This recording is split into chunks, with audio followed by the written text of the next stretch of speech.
Pero yung iba kasi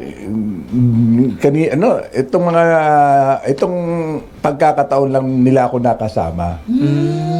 Nagulat sila na ito siyempre itong pagka-brusko ko, itong pag-ano ko, meron daw palang malambot din sa pagkatao ko. Yung nasabi nila, no?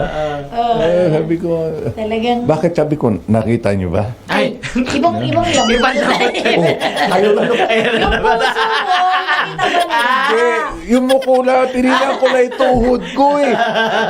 Ay, Tungod na gako. pala yung malambot na kala ko. Ay, alam ko, ang dudumi talaga na isip niyo. Yan si Hans yun tayo, si Hans. Kumari. Si Hans lang. Nanulotos, kumarites talaga. Minsan, itong lumalabas sa pagiging natural. Di ba? Siyempre dapat kailangan matindi ang ating humor. Para hindi Lumalabas ang pagiging natural na marites.